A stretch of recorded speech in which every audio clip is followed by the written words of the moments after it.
Hadirin dan hadirat sekalian,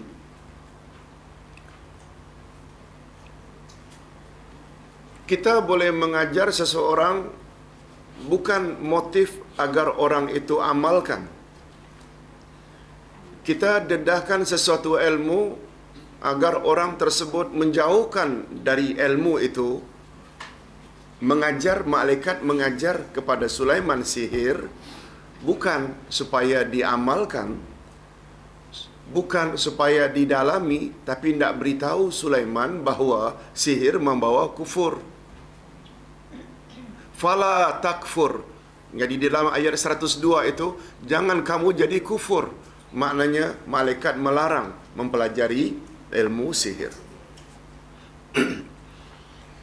Mungkin ada yang tanya, nanti akan sampai, Ustaz, elok juga kan kita tahu ilmu sihir. Tujuan kita baik, tidak mengobati orang yang kena sihir. Boleh tak? Tak boleh. Sebab di dalam ilmu akidah ini nanti akan ada satu bab namanya An-Nushrah. Apa namanya, Bu? An-Nushrah maknanya penangkis sihir. Penangkis sihir ada dua. Ada namanya An-Nushrah, ada namanya Nushrah Muharramah. Nushrah Muharramah, penangkis sihir yang diharamkan.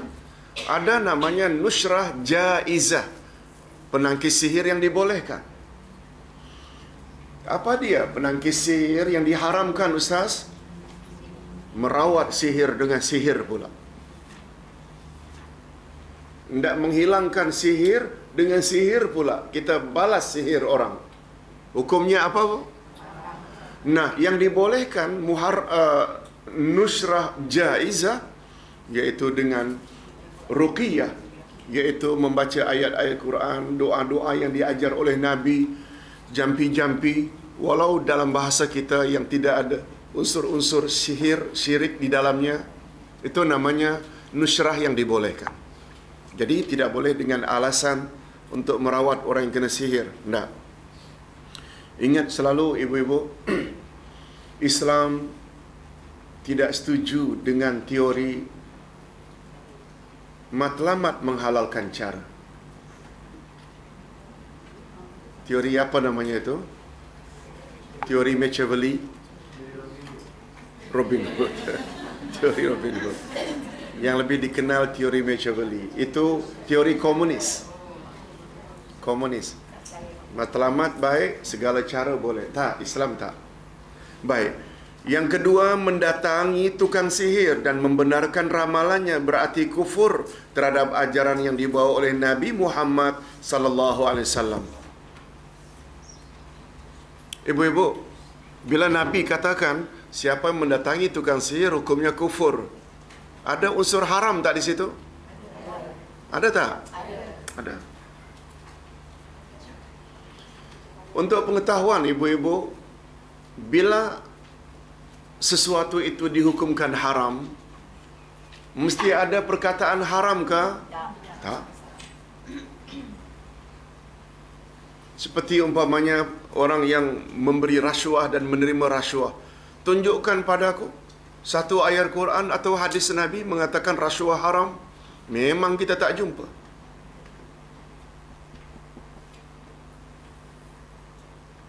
Tetapi dengan menggunakan istilah la'natullahi 'ala rashi wal murtashi, Allah melaknat orang yang memberi rasuah dan orang yang menerima rasuah.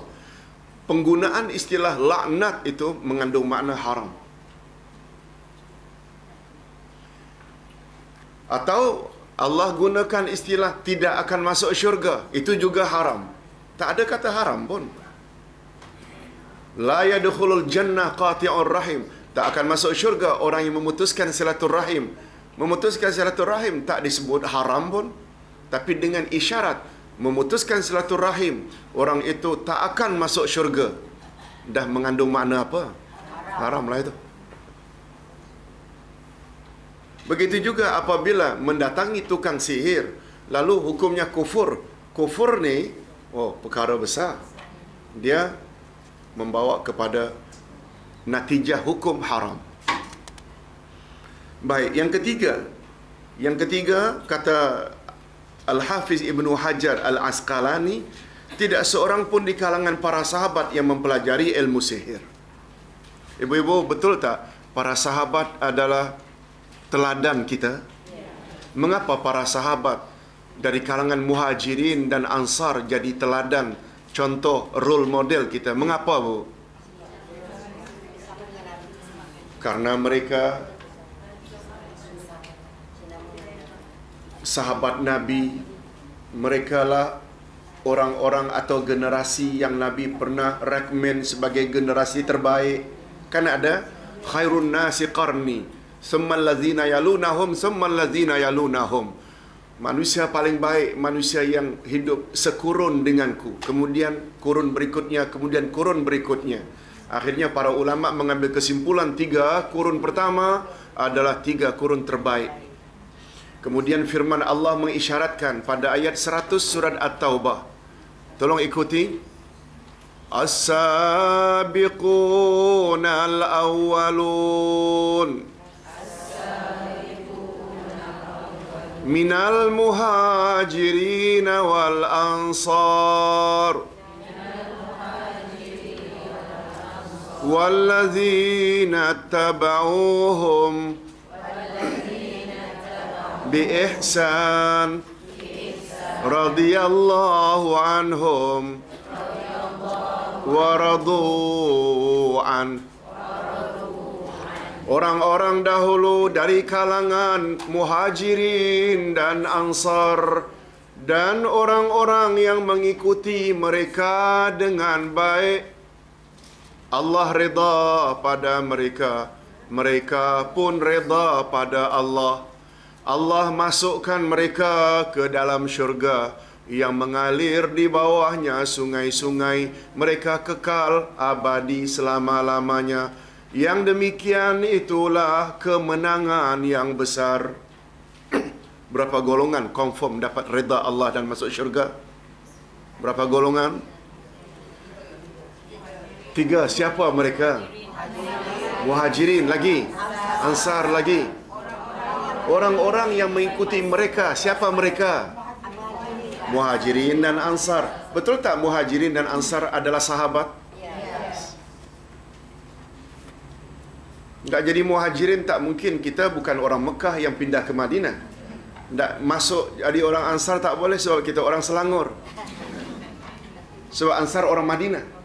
Tapi ada peluang tak untuk mendapat? Ada. Masuk golongan ketiga. Golongan ketiga, walladzina tabauhum biihsan. Mereka, ini tak ada kena-mengena dengan Selangor Darul Ihsan. Walladzina tabauhum biihsan. Apa maknanya, Bu? Golongan ketiga ini golongan yang mengikuti mereka Muhajirin dan Ansar biihsan. Apa makna biihsan? Dengan baik. Bukan hanya di bibir kasihkan Abu Bakar, Umar, Osman, Ali. Bukan di bibir, tapi akidah Abu Bakar kalau boleh kita miliki macam itu. Cara ibadat Umar kalau boleh macam itu. Macam itu maksudnya. Itu baru layak dikatakan biihsan. Semua umat Islam kan kata mereka cintakan Abu Bakar di mulut saja. Tapi iman tak macam iman Abu Bakar. Iman, Ustaz, kalau Ustaz mau, Ustaz buat contoh 2 sahabat saja, Abu Bakar dan Umar. Abu Bakar dalam bab iman, ketika baginda balik dari Isra' dan Mi'raj, banyak orang yang jadi murtad kerana tak percaya berita yang baginda bawa. Yang membenarkan baginda siapa? Abu Bakar. Walau tak logik menurut akal, kalau itu keluar dari mulut Rasul, percaya sahaja. Akhirnya beliau mendapat gelaran As-Siddiq. Kalau boleh bilang macam itu. Umar ibn Khattab pernah berkata pada Hajarul Aswad, "Hei Hajarul Aswad, engkau hanya batu hitam, tak dapat memberi aku manfaat dan tidak boleh menolak bila bahaya menimpaku. Kalaulah Rasul tak suruh menciummu, jangan kau harap akan kucium." Lalu beliau pun menunduk sambil mencium, karena Rasul yang suruh. Ini prinsip dalam ibadat. Jangan reka-reka ibadat baru. Bila ada suruhan Rasul saja baru dibuat. Bila Rasul tak suruh lalu dibuat-buat, bid'ah namanya. Umar tak macam itu. Contoh. Itu maknanya kita ikut para sahabat. Mereka role model. Karena mereka pernah mendapat rekomen sendiri daripada Allah, makhluk atau insan yang diredai oleh Allah Azza wa Jalla. Mudah-mudahan kita termasuk ke dalam golongan yang diredai Allah. Amin.